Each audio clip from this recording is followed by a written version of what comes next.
Hello and welcome to Neurodivergent Narratives with me, Jenine Lillian. I am a neurodiversity consultant and educator, and today I'm very excited to be joined by Matt H., who I know from Kaboose Hangouts. And Matt, I'm just so super excited that you're here today, and I would love to hear from you about any sort of special interests or projects that you've got going at the moment.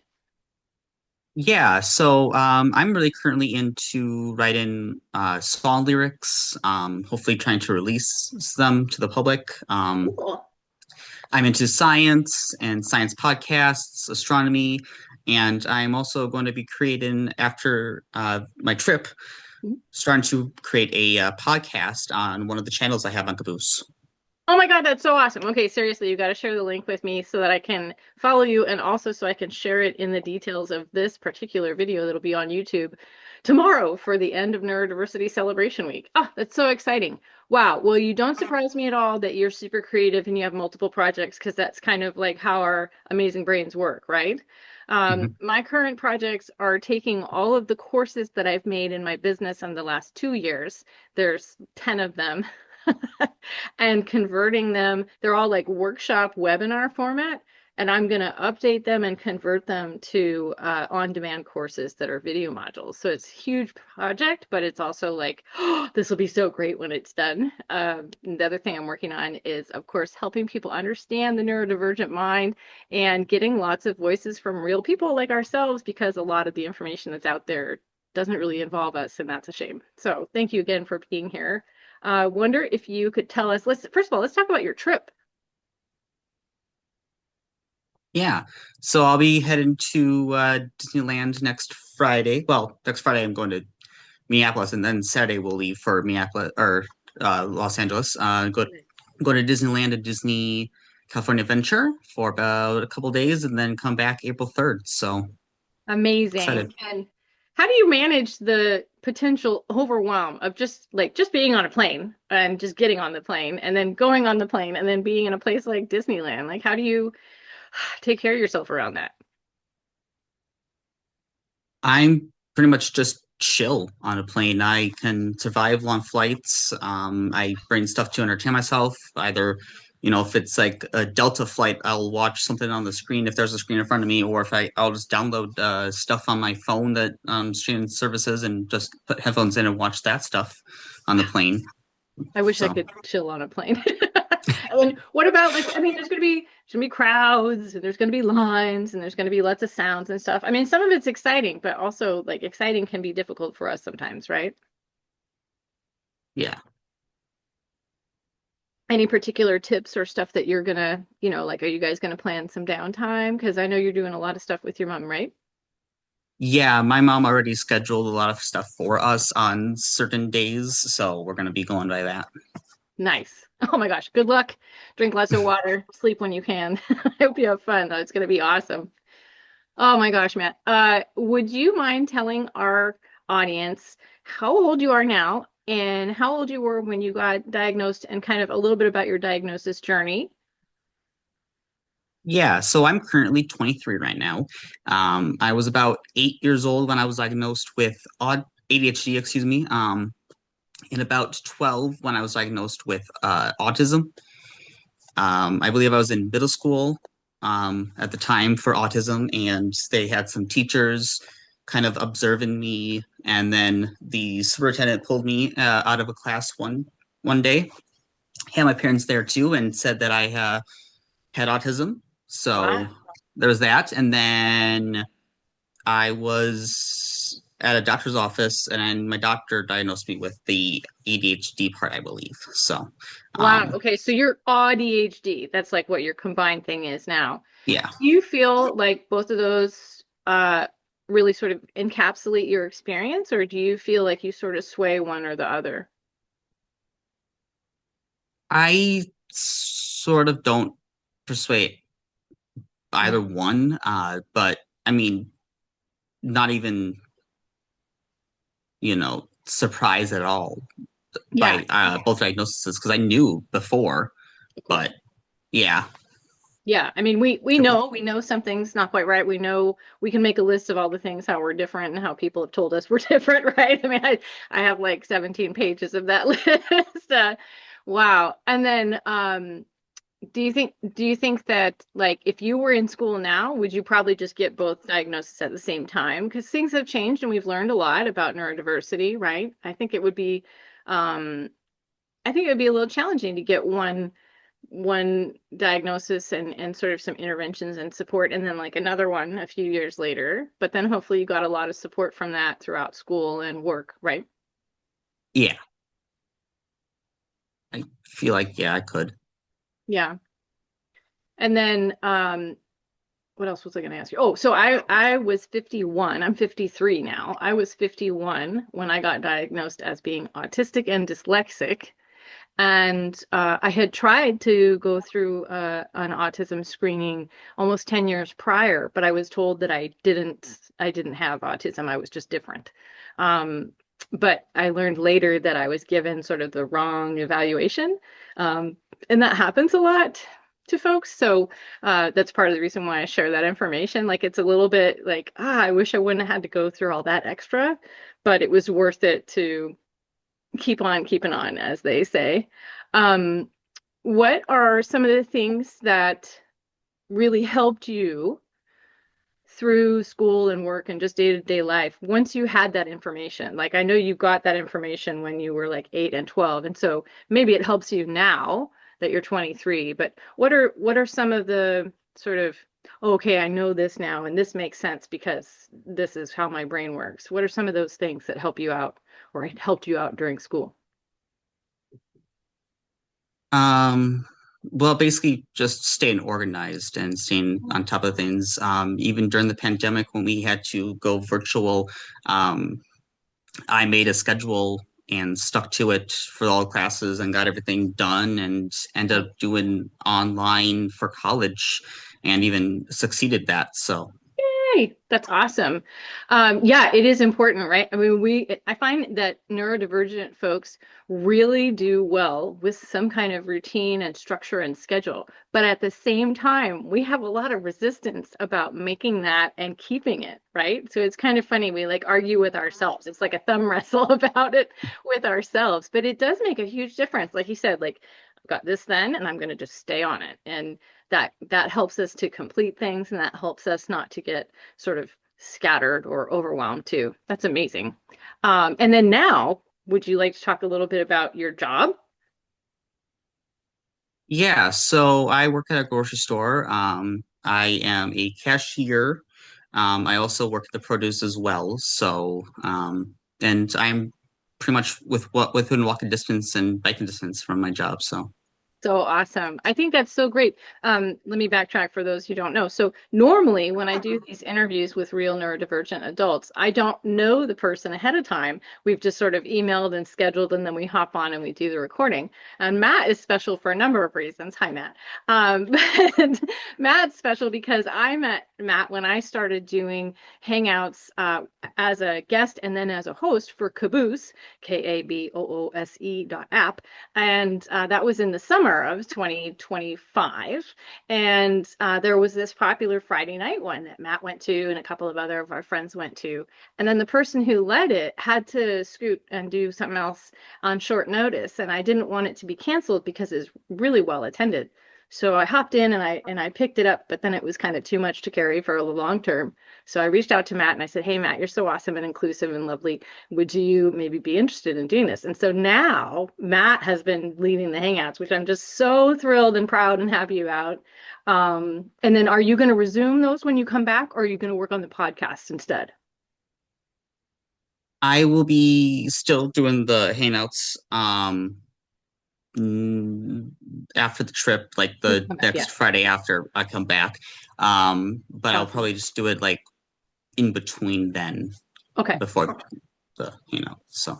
That's so amazing. And are you still meeting people from all over the world? I was really impressed when I was doing the Hangouts that I would meet people from Australia and the UK and I think we had one from China one time, and I'm in Canada and the US. Like, are you still getting a good mix of new folks? Yes, I'm getting some people, some from other countries as Hmm, well. Yeah, so awesome. I love that you're doing that. Has it been fun or just a lot of work? it's been fun. Both. Both, yeah. Yeah. I know, right? A lot of people don't understand how much work it is to lead, even if you're, doing something that you really enjoy and something fun. It's still like you got to be like in charge. And that's just like a whole nother level on top of being organized, right? You're so awesome. I'm a big fan, Matt. You're awesome. Okay, so let's see. We've talked about a bit of your diagnosis journey. We've talked about your trip that's very exciting. I know you guys have been planning that for months and months. We talked about the hangouts and your leadership role and your jobs, school. Um, what do you think is something that someone who's listening to this or watching this, um, maybe you could give them like a message of encouragement. Maybe they're wondering or they're like, oh, I don't know, maybe that might be how my brain works, or I'm really interested in those things too, or what Matt said made a lot of sense. Like, what would be some things that you would kind of tell them to keep in mind? Yeah, I mean, I just don't be afraid to get diagnosed. It's not hard. There's just tests that have to be done and all of that. And even if you want to, if even if you can't afford it, I mean, some people can, some people can't. But if you can't, I mean, you can also just self-diagnose yourself too, because that is real and valid. So if you do think you have it and you want to self-diagnose yourself, go do it. Just do that. You don't have to worry about an actual doctor or psychologist do that for you. Yeah, yeah. Thank you, Matt. That's so important. I mean, and like you said earlier, you knew before you knew, right? And the same with me and other people who were telling me, like, hey, it really sounds like you're autistic, Janine. And it's like, well, and then a lot of people tell me I can't be autistic because I'm female, or I can't be autistic because I went to college. Like, you guys, come on.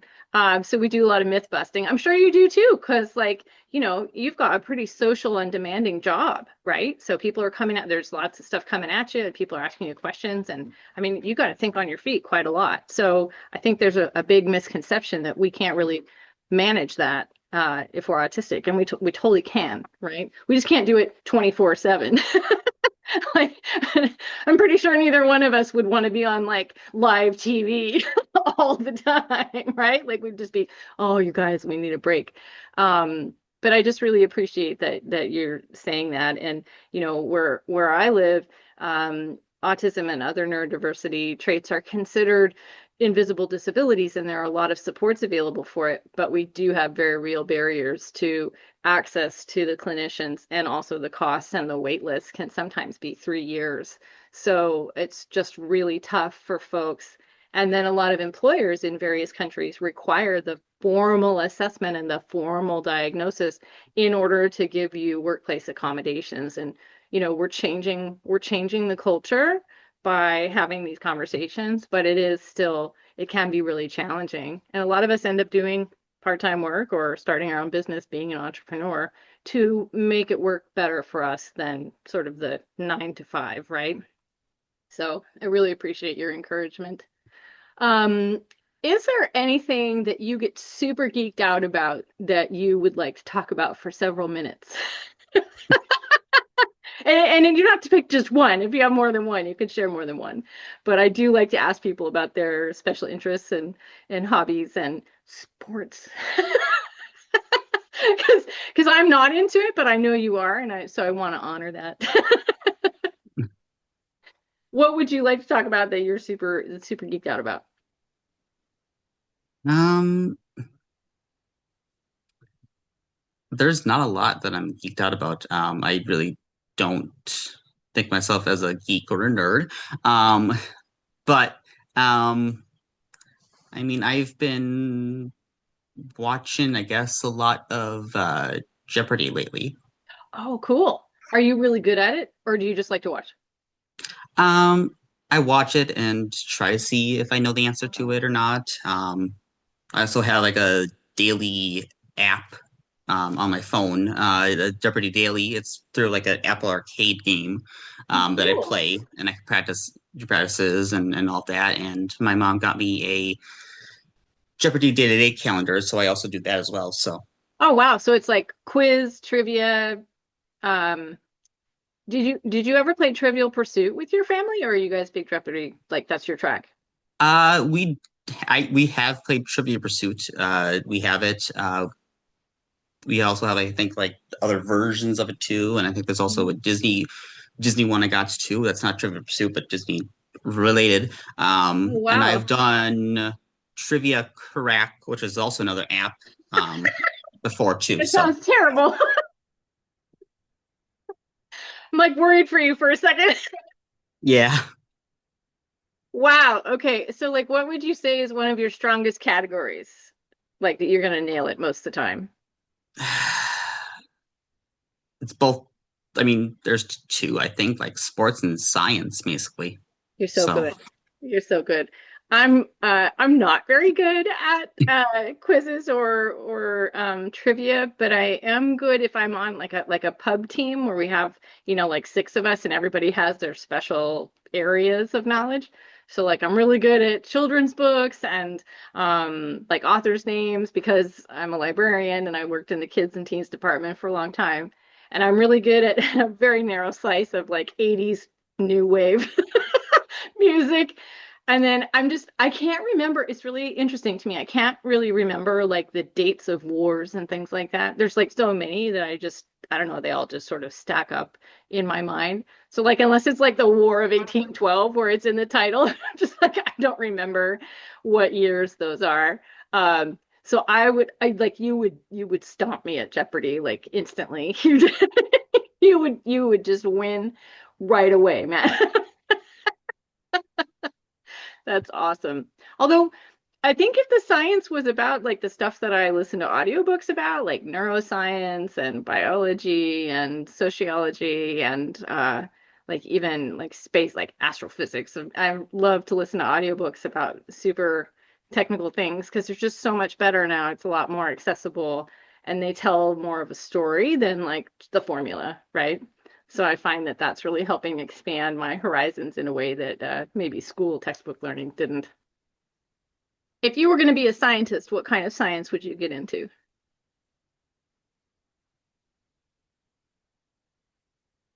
probably, I guess, chemistry. Oh, nice. So doing experiments and stuff would appeal?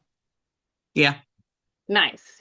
I think I would do like basically neurodiversity studies, right? I would just talk to people about their brains and see how people uh, processed information differently. And because I feel like every single human mind does process information differently, but we really pinpoint it when we do things like Neurodiversity Celebration Week, or we stand up and say, I'm autistic, right? Or I'm ADHD.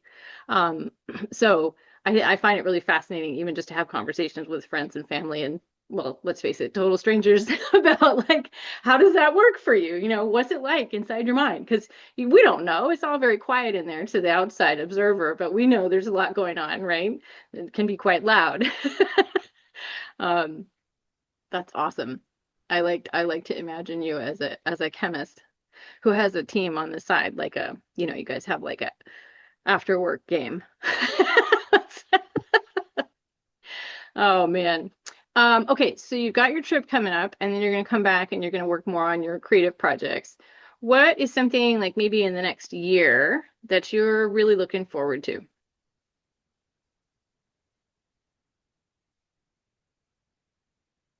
Not a whole lot. I mean, just focusing on work and a lot of other things. I mean, I Mhm. don't like to plan ahead that far, but Well, and you've got your trip you guys have been planning for a long time. So yeah. that's kind of the thing, right? Yeah. And then let's see, what else was I going to ask you?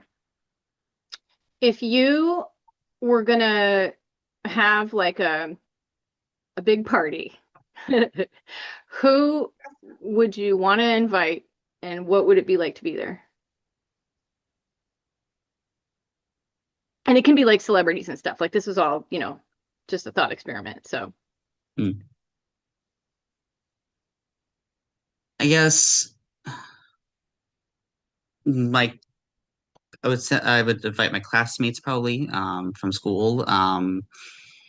Probably you know, people on my friends on Caboose. yeah. Um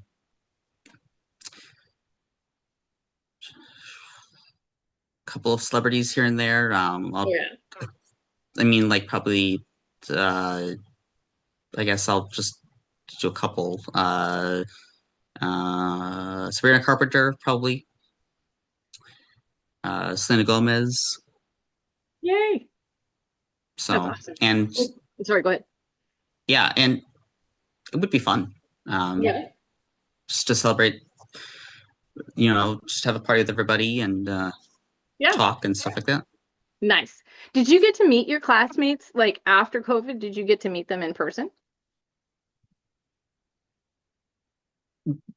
from school? Yeah, I mean, we did go like virtual for 2020, and that was like my junior year. I was a junior then, and then senior year, it was half like you could do virtual or you could go back in person, but with masks. Mhm. And so I did it for like the first semester online, and then second semester I went back in person. So Oh, cool. So would like you've seen some of those folks in person. So yeah, seeing it'd be them fun to have a again in party second with them. semester, and then of course graduation. So Nice. Nice. And then who would you have do the music for your party? It could be anybody. yes, probably Taylor Swift. Nice. I totally want to go now. Oh, we have lots of friends who are Swifties on Caboose. Oh my gosh, I want to shake it off. Man, that'll be my virtual dance party in my kitchen with you. I'm gonna like put on, yeah, and be like, yeah, it's math party. So Hmm. awesome. Oh my gosh. That's exciting. I like to think about that just on the off chance that it could actually happen. You never know. Yeah, and you're doing just such awesome stuff. I mean, you do have a ton of friends on Caboose, and you're like the friendly guy, and I just really appreciate that about you. Because when I was new, and then I started hosting, and you were super encouraging for me, and then it was just so wonderful to just kind of pass the baton. Um, I don't know if I said it enough, Matt, but you're so awesome.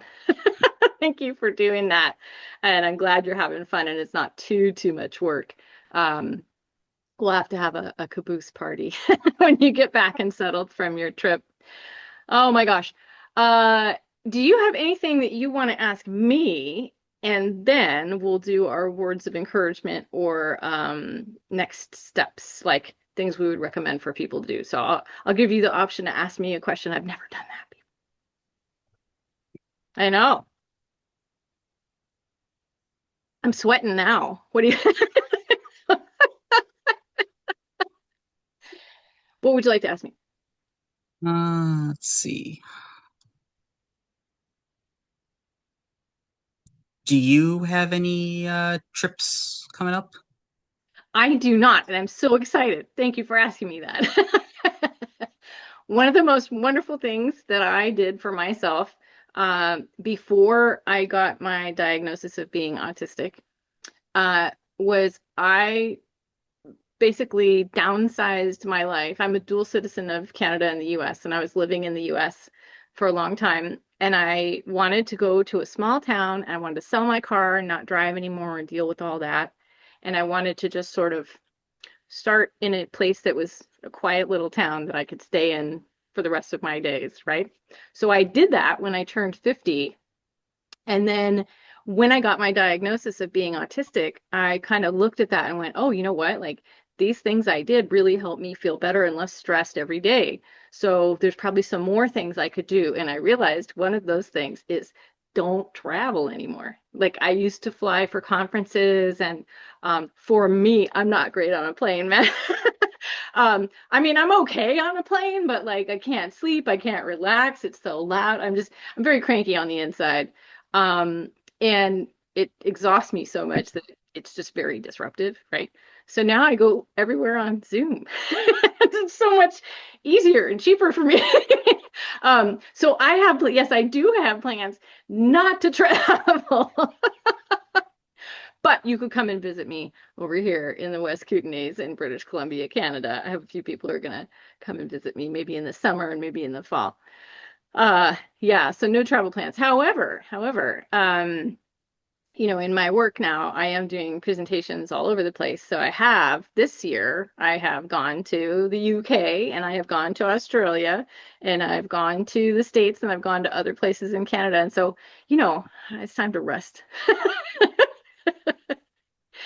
Oh, it's a great question, Matt. I hope you guys have such a great time. I hope you just have like a fabulous time and that you feel like a little kid. And I hope it's amazing and that lines are short and that everybody's super friendly.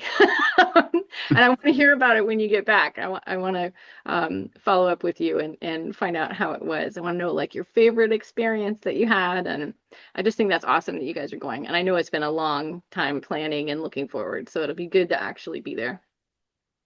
Oh my gosh. Okay, so before we end, Matt, I always like to ask people maybe if somebody was listening to or watching this interview on YouTube that it will be posted tomorrow before your hangout. So you'll be able to share the link with your peeps on Caboose. Maybe they'd been watching it or listening to it and they're like, hey, you know what Matt said really, really hit me. Like that makes sense. Maybe what are some next steps you would encourage people to take?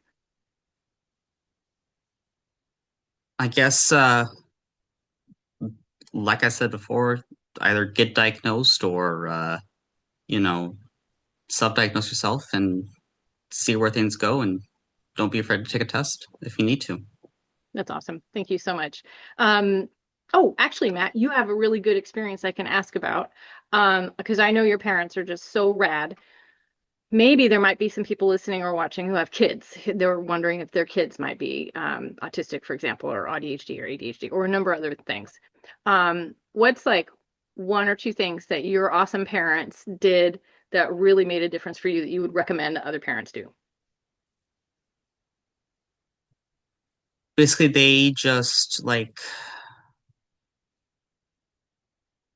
had me or like helped me make a schedule. Mm. Um, Basically also helped me just set reminders or word emails better to my bosses.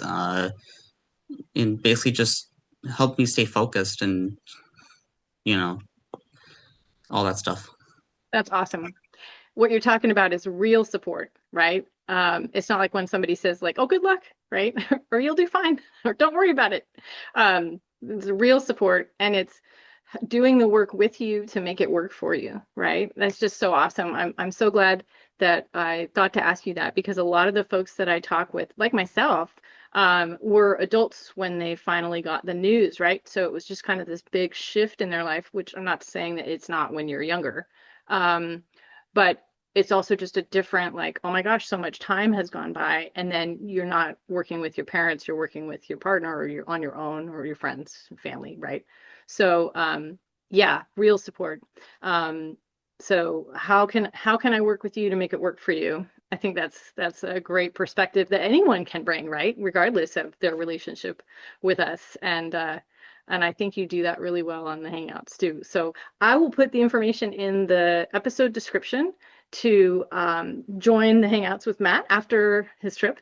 And also, I will put the information about Caboose so you can check that out. It is a neurodivergent community built by neurodivergent folks, and there's 150 something countries represented. It's pretty awesome. And there's all kinds of stuff happening inside that ecosystem, and I'd recommend it, especially because Matt is one of the stewards of community over there, as far as I'm concerned. and, and Michelle and Rox and everybody are just so great. All right, Matt. Well, thank you so much for doing this neurodivergent narrative interview today. I know it's a little bit weird because usually when we talk, it's a bit more casual. So hopefully it's not too stressful, but really appreciate you sharing some of your experience and some of how your unique mind looks at things with us because we're all different and we're all awesome. So thanks for being here, Matt. Thanks for having me.